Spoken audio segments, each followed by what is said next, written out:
The Haunting of Blackthorn Hospital. It was the year 1987, in the dead of winter, when I found myself stationed at the old, abandoned wing of Blackthorn Hospital, an institution long forgotten by most, yet feared by all who knew of its dark history. I was the senior resident on night duty, assigned to room 13, an unmarked, cold chamber at the end of the corridor, shrouded in shadows and silence.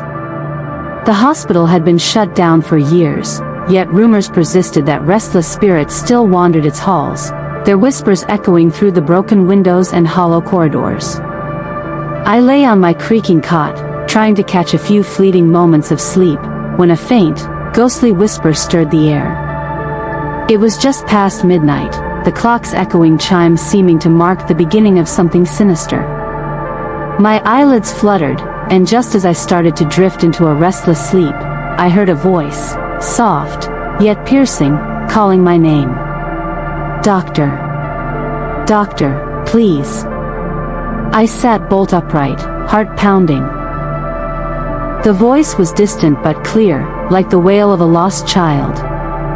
I grabbed my flashlight and slowly crept toward the door of room 13, my footsteps echoing unnaturally on the cold tile floor. As I opened the door, a cold breeze brushed past me, carrying the scent of decay and something metallic, a smell that made my stomach churn. Inside, the room was eerily empty, save for a flickering fluorescent light overhead that cast erratic shadows. I shined my flashlight around, searching for any sign of life, yet all I saw was the empty cot and the peeling walls. Then, a faint glow appeared at the far end of the room. It was a figure, a flowing, luminous white apparition, a ghostly woman dressed in tattered hospital linens. Her body seemed to ripple like water, her form constantly shifting, yet her face was hauntingly familiar. She floated closer, her eyes hollow and dark, yet glowing with an otherworldly light. Her presence was both terrifying and tragic, as if she was desperately reaching out for help from beyond the grave. Suddenly, she opened her mouth, and a bone-chilling scream echoed through the hallways, reverberating off the cracked walls. The ghostly figure's arms stretched out, and from her flowing form, ghostly bones emerged, ribs that shimmered like icy glass, vertebrae that glowed with an unnatural light. The bones seemed to flow and twist, forming a spectral skeleton that hovered in the air, a horrifying testament to death's grip. I stumbled back, my mind racing to comprehend what I was witnessing. The apparition's form flickered like a broken film reel, and as she moved, her bones seemed to shimmer and flow, giving her an ethereal, almost liquid appearance. Her eyes, glowing with a ghostly white light, fixed on me with a look of desperate longing. "Help, help me," she seemed to whisper, her voice echoing as if coming from 1,000 miles away. "They took my child. They left me behind." I felt a shiver crawl down my spine. The ghostly figure pointed toward the old operating theater, room 14, where long ago, dark secrets had been buried beneath layers of neglect and horror. The whispers grew louder, becoming a chorus of spectral voices, all pleading for justice, vengeance, or perhaps just acknowledgement. As I stared, the ghostly woman's form flickered violently, her bones glowing brighter, then flowing like white magma. Her figure dissolved into a shimmering mist, which seeped into the cracks in the wall, leaving behind a bone-chilling silence. But I knew this was only the beginning. Over the next few nights, strange things began to happen. Shadows danced in the corners of my vision, flickering like flames. Unseen hands seemed to grip my shoulders, and I could hear faint sobs echoing from the empty corridors. The ghostly woman's apparition appeared again and again, each time more desperate, more luminous, her bones flowing like liquid light, her face twisted in anguish. One night, I followed her to the ruined maternity ward, room 15. The door was ajar, and inside, I saw a ghostly scene, an ancient, flowing white figure hovering over a crib made of bones and tattered cloth. The figure's bones shimmered and glowed, flowing like icy white lava, and from her mouth, a ghastly wail escaped. Suddenly, the room was filled with flickering white orbs, tiny, glowing spirits, dancing around her in a macabre ballet. The apparition's face twisted with pain, as if reliving a tragic past. I saw flashes of a young woman, her face pale and gaunt, standing over a crib, her body trembling as she mourned her lost child. The bones of the ghostly figure flowed and shimmered like ghostly rivers, embodying her eternal grief. Then, the floor beneath me shuddered, and I realized that the spirits of the hospital were not merely trapped. They were actively seeking justice, revenge, or perhaps release from their torment. The white ghost figure, the flowing bones, and the spectral children danced in a relentless, horrifying loop, bound forever to the place of their suffering. One stormy night, I dared to confront her directly. I stood in room 13, flashlight trembling in my hand, and called out to the ghostly woman. Her apparition appeared once more, her bones flowing like liquid light, her face etched with sorrow and rage. "You're trapped here," I whispered, my voice barely audible over the howling wind outside. "What do you want from me?" She floated closer, her form flickering, her bones flowing like icy streams of white fire. Her hollow eyes bore into mine as she whispered, "They took him, my son, they left me to rot. I can't rest until justice is done." Suddenly, the room grew icy cold. The ghost's bones shimmered brighter, and her flowing form became a torrent of white light. I saw visions, terrible visions, of dark surgeons in masks, performing illegal abortions, neglecting the dying, and abandoning the innocent. The spirits of the hospital's victims, including the ghostly woman's child, had been trapped here, their bones and souls flowing together in eternal torment. That night, I fled the hospital, my mind haunted by the ghostly figure's plea for justice. But the spirits did not forget. They continued to haunt the halls, their bones shimmering in the dark, flowing like icy rivers of white fire, their ghostly cries echoing through the empty corridors. To this day, those who venture near Blackthorn Hospital's remains claim they see the flowing, white ghost figure, her bones glowing, her form flickering like a spectral river, wandering the ruins, forever seeking the justice she was denied, her anguished cry echoing through the night. And if you ever find yourself in the desolate, haunted ruins of Blackthorn, beware of the flowing white figure. She's a restless spirit, a remnant of a tragic past, forever flowing, forever crying, her bones shimmering with the cold light of eternity.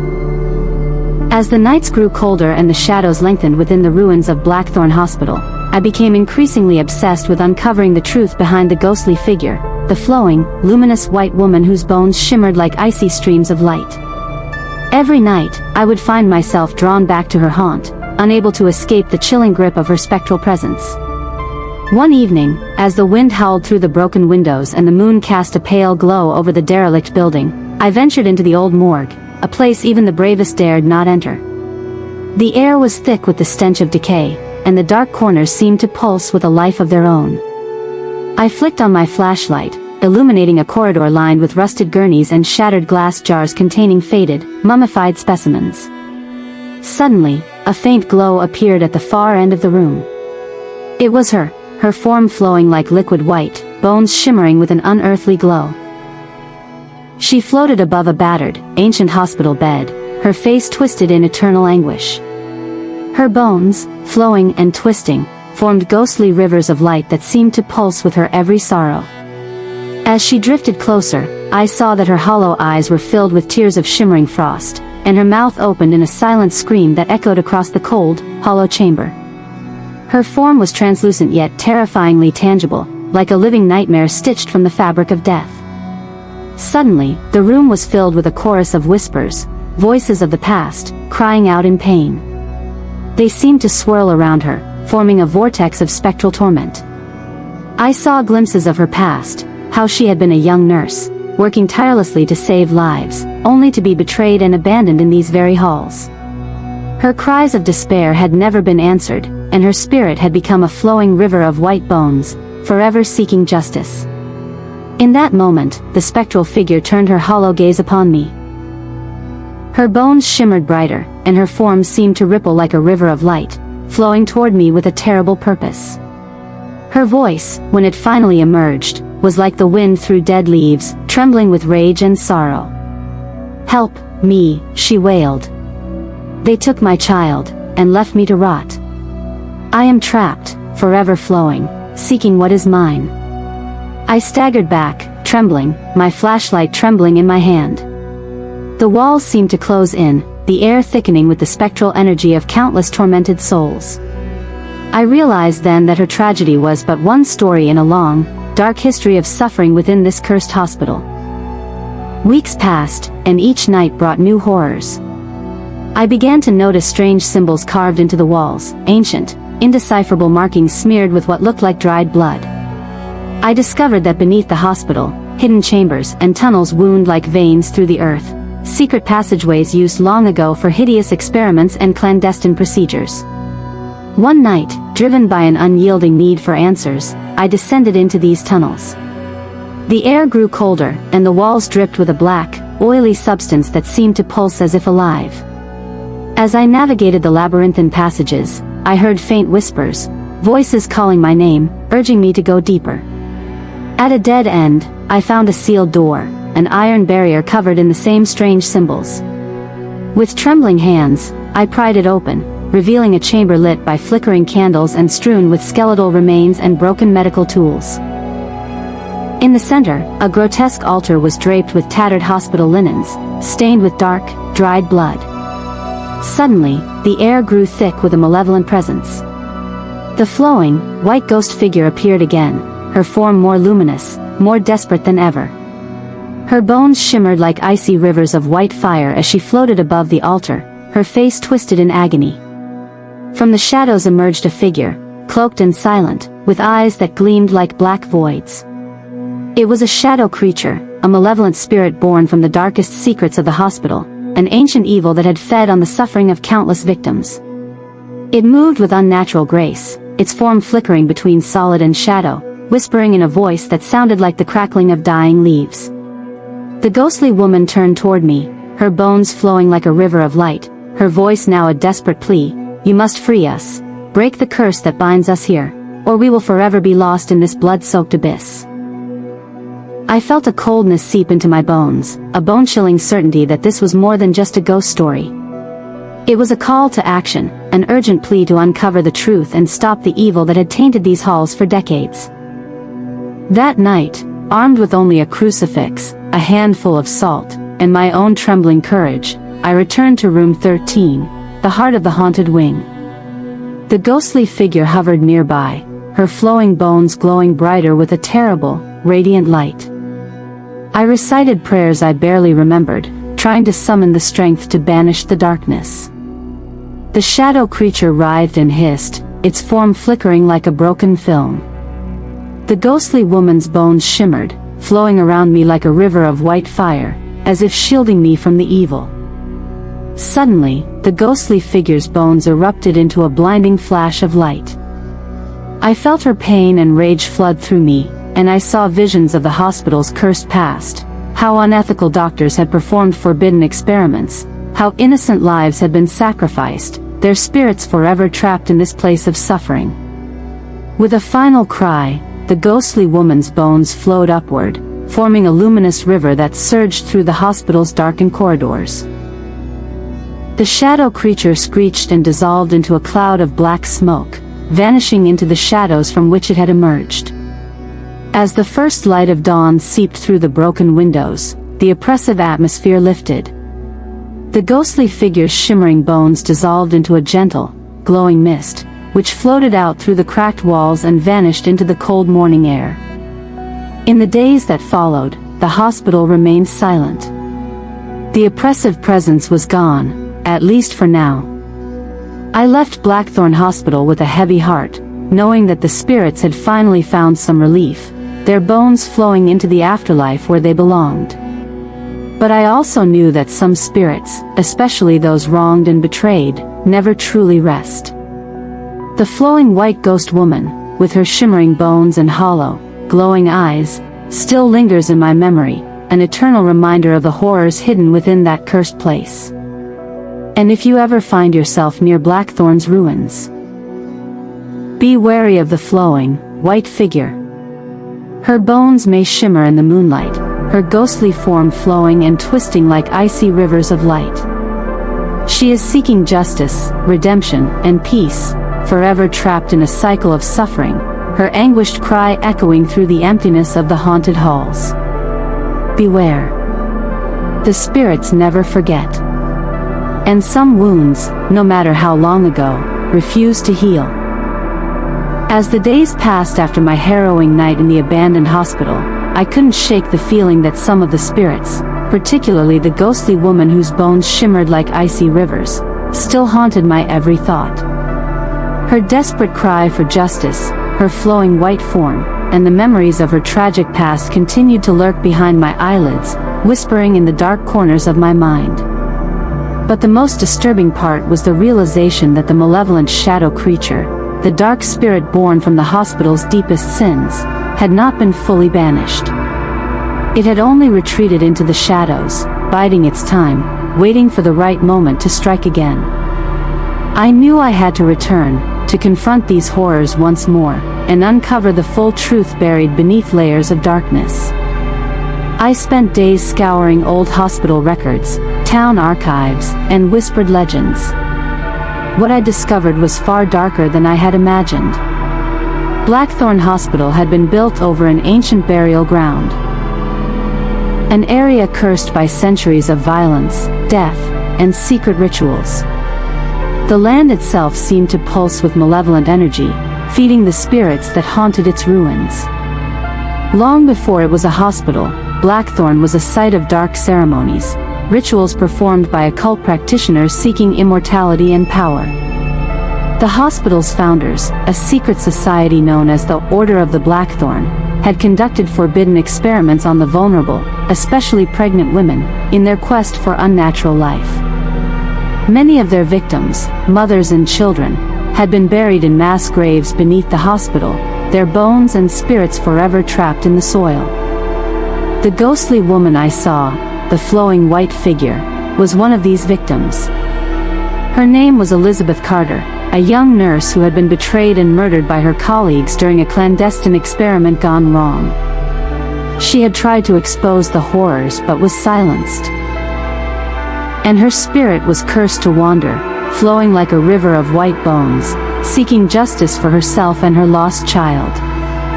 One fateful night, during a rare blood moon, I returned to the hospital, determined to break the curse once and for all. I carried with me a relic I'd acquired, an old talisman said to ward off evil spirits, and a journal of the hospital's dark history. I knew this night was special. The spirits were most active during lunar eclipses, when the veil between worlds was thinnest. As I entered the crumbling corridors, the atmosphere thickened. Shadows danced on the walls, and a strange, icy wind whispered through the broken windows. The air was heavy with the scent of decay, and I could feel the presence of countless restless spirits watching me. In room 13, the ghostly woman appeared again, her bones flowing like a river of light, her face etched with pain and fury. "This place, it's cursed," she whispered, her voice like a ghostly breeze. "They buried us alive. The evil never died." Suddenly, the spectral figure's form flickered violently, and from her flowing bones, a new apparition emerged, this time a sinister, glowing figure cloaked in black, with eyes that burned like coals. It was the shadow spirit, the ancient evil I had glimpsed before, now more powerful and vengeful than ever. The shadow hissed, its voice like the crackling of dry leaves, "You dare to disturb the dead? You shall join them." The ghostly woman's bones shimmered brighter, flowing into a luminous river that surged toward the shadow. Her form rippled with white fire, illuminating the darkened hallway as she summoned her remaining strength. I realized that I had to act quickly. I raised the talisman, a relic blessed by an old shaman who had warned me of the spirit's wrath. I recited a prayer, trying to banish the evil, but the shadow creature shrieked, extending tendrils of black smoke that clawed at my skin. The ghostly woman's bones flowed faster, swirling around me like a protective barrier. Her form grew brighter, her bones flowing like icy rivers of white fire, illuminating the entire room. I could see her tragic past, the moment she was betrayed, the cruel experiments, and her relentless quest for justice. Suddenly, she spoke directly to the shadow, her voice echoing through the haunted halls. "Your reign of terror ends tonight, evil spirit.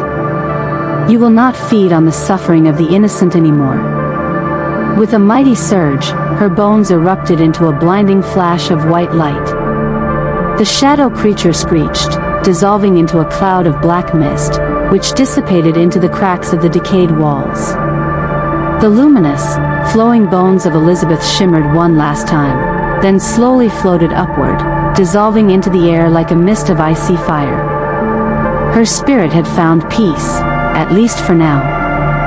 In the aftermath, I felt the oppressive weight lift. The hospital's dark history was beginning to unravel, and the spirit's suffering was finally acknowledged.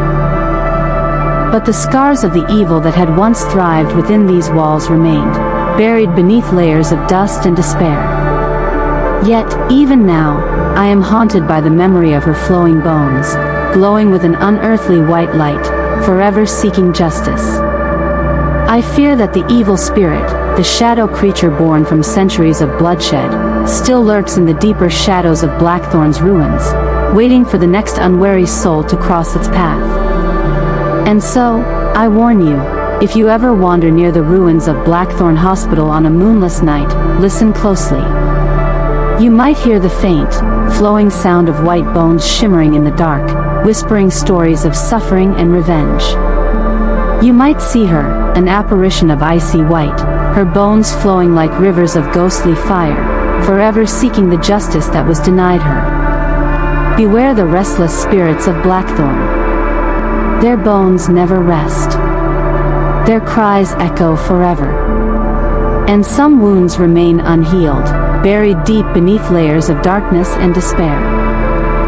It was a cold, fog-laden night when Marcus Blake, a seasoned investigative journalist known for uncovering dark secrets, arrived at the ruins of Blackthorn Hospital.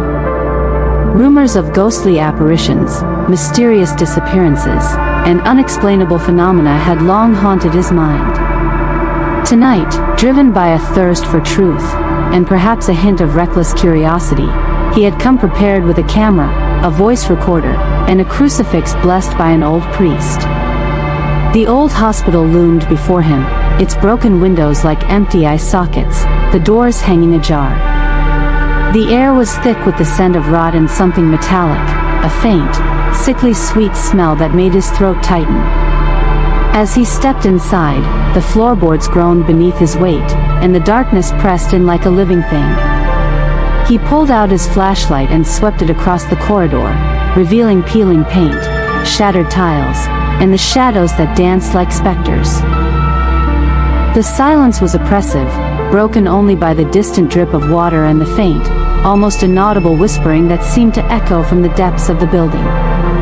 His footsteps led into room 13, the same cursed chamber where the ghostly woman, Elizabeth Carter, had first been seen. The door was slightly ajar, and an icy gust of wind pushed it open with a ghostly creak. Marcus hesitated, then pushed inside. The room was frozen in time. An old hospital bed sat against the wall, draped in tattered linens. The flickering light of his flashlight caught the faint shimmer of white, like the faint flow of icy water, drifting from the corner of the room. His heart pounded in his chest. Suddenly, the air grew icy cold.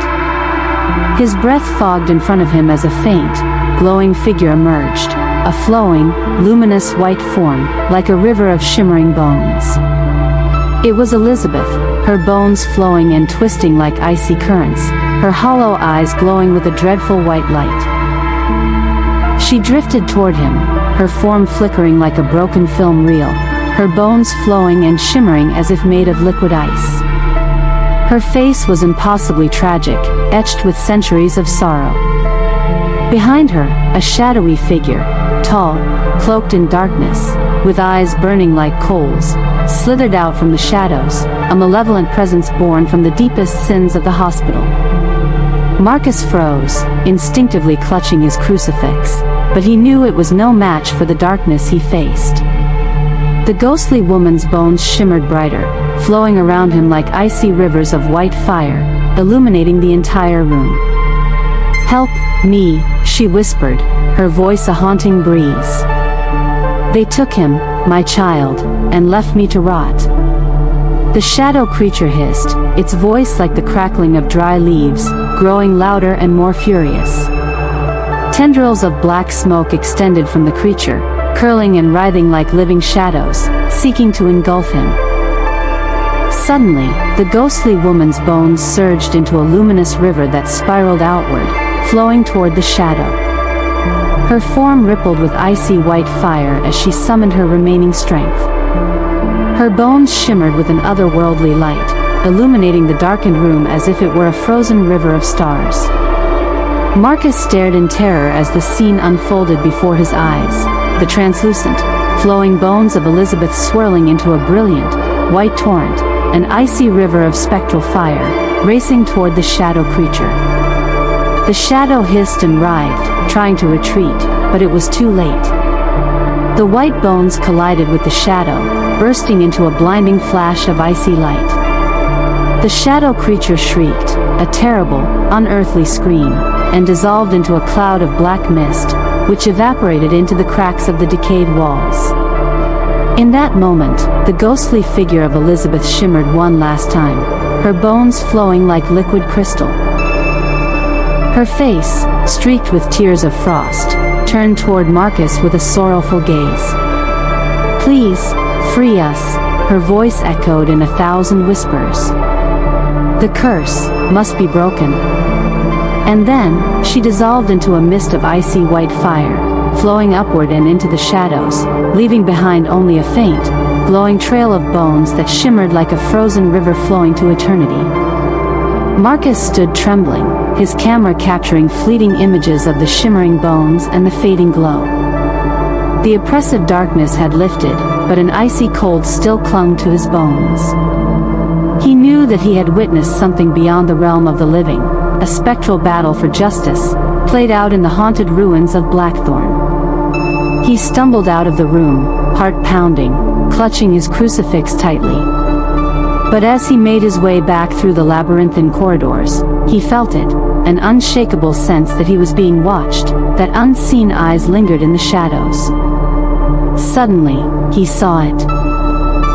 A faint, ghostly river of white, flowing along the cracked floor, like a liquid river of bones and icy fire.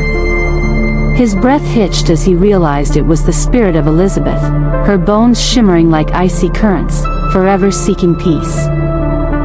She floated silently past him, her bones flowing like a river of light, her hollow eyes fixed on the darkness ahead. Her form shimmered with unearthly beauty and tragic sorrow. With one final glance, she disappeared into the shadows, leaving behind a lingering chill that would haunt Marcus forever. From that night onward, stories of Blackthorn Hospital grew darker. Those who dared to enter the ruins spoke of seeing the ghostly river of white bones flowing through the corridors, shimmering with icy blue light. They reported hearing the faint, mournful cry of Elizabeth, her bones flowing and twisting, forever seeking justice. Some say she still wanders the ruins, her bones flowing like a river of icy fire, her hollow eyes glowing with unearthly light. And if you listen carefully during moonless nights, you might hear her whispering, her voice carried on the wind. "Help me, help us, free us from this eternal nightmare." It was a stormy night when Dr. Emily Carter, a renowned archaeologist specializing in cursed sites and supernatural phenomena, arrived at the crumbling ruins of Blackthorn Hospital. Her reputation for uncovering forbidden secrets had brought her here, driven by whispers of ancient rituals and the restless spirits lurking beneath the decayed walls.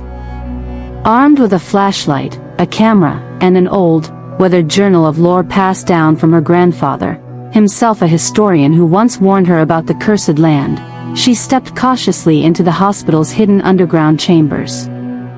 The air grew thick with the scent of damp earth, mold, and something darker, something older than the hospital itself.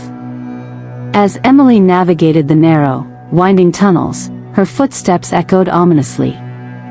The walls were carved from blackened stone, covered in strange symbols and blood-red stains that refused to wash away.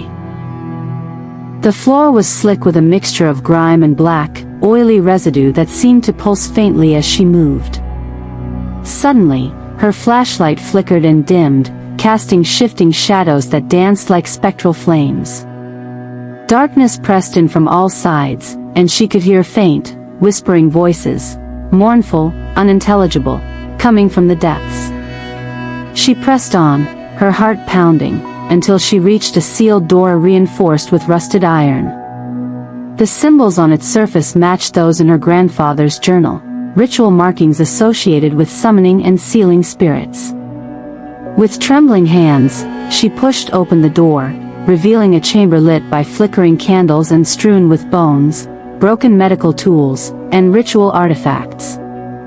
In the center of the chamber stood a stone altar, stained dark with dried blood. Around it, carved into the floor, were symbols that pulsed with a sickly, unnatural glow. Emily's eyes widened as she saw a swirling, ghostly river of white bones and icy fire flowing from beneath the altar, an endless current of spectral remains that shimmered and twisted like a living river. And at the heart of this river, she saw her, Elizabeth Carter, her flowing bones shimmering like icy currents, her hollow eyes glowing with an otherworldly light. She floated just above the altar, her form more radiant and tragic than anything she had ever seen.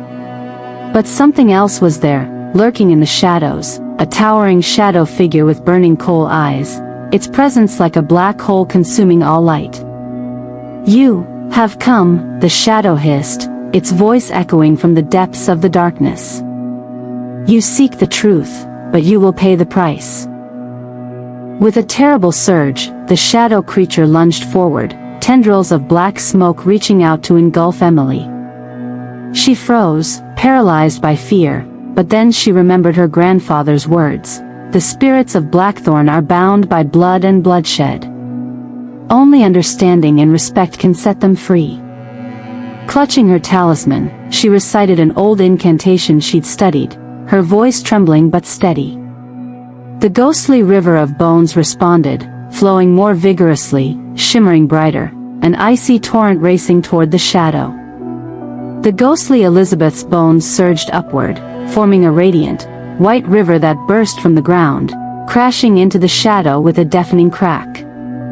The shadow shrieked, dissolving into a cloud of black mist that evaporated into the cracks and crevices of the ancient tunnels. For a moment, silence reigned. Emily stared in awe as the spectral river of bones shimmered, flowing upward like a frozen waterfall of white fire, then slowly began to dissipate into the shadows. Her heart pounding, she watched as Elizabeth's glowing bones floated past her, her face filled with a tragic peace. "Thank you," Elizabeth's voice echoed softly in her mind. "The curse is broken, at least for now, but beware, the darkness still lurks beneath, waiting for the next to fall." And then, the white bones drifted into the darkness, flowing deeper into the tunnels, as if seeking their final peace, resting at last after centuries of suffering. Emerging from the tunnels into the damp night air, Emily felt a strange mixture of exhaustion and relief. She had uncovered the truth behind the cursed ground, dark rituals, betrayed spirits, and the restless ghost of Elizabeth Carter, forever flowing like icy rivers of white fire beneath the hospital. But she also knew that the shadow creature, the ancient evil born from bloodshed and corruption, had only temporarily retreated. Its presence still lingered, hidden within the depths, waiting for the next opportunity to rise. Back in her car, she reviewed her footage and journal, trembling as she saw the images of the spectral river and the glowing bones. Her camera had captured the shimmering, icy flow of white bones, and her voice recorder had recorded the faint, mournful whispers of Elizabeth, her cry for justice reverberating through the tunnels. But as she drove away from Blackthorn Hospital, a chilling thought gnawed at her. She had seen the true horror beneath the surface, and she knew, some secrets refused to stay buried forever. With a terrible surge, the shadow creature lunged forward, tendrils of black smoke reaching out to engulf Emily. She froze, paralyzed by fear, but then she remembered her grandfather's words.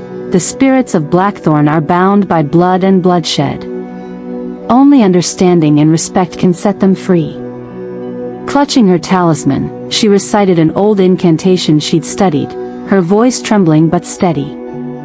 The ghostly river of bones responded, flowing more vigorously, shimmering brighter, an icy torrent racing toward the shadow. The ghostly Elizabeth's bones surged upward, forming a radiant, white river that burst from the ground, crashing into the shadow with a deafening crack. The shadow shrieked, dissolving into a cloud of black mist that evaporated into the cracks and crevices of the ancient tunnels. For a moment, silence reigned.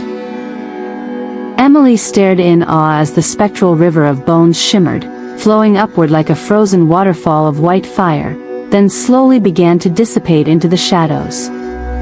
Her heart pounding, she watched as Elizabeth's glowing bones floated past her, her face filled with a tragic peace. "Thank you," Elizabeth's voice echoed softly in her mind. "The curse is broken, at least for now, but beware, the darkness still lurks beneath, waiting for the next to fall." And then, the white bones drifted into the darkness, flowing deeper into the tunnels, as if seeking their final peace, resting at last after centuries of suffering. Emerging from the tunnels into the damp night air, Emily felt a strange mixture of exhaustion and relief. She had uncovered the truth behind the cursed ground, dark rituals, betrayed spirits, and the restless ghost of Elizabeth Carter, forever flowing like icy rivers of white fire beneath the hospital. But she also knew that the shadow creature, the ancient evil born from bloodshed and corruption, had only temporarily retreated.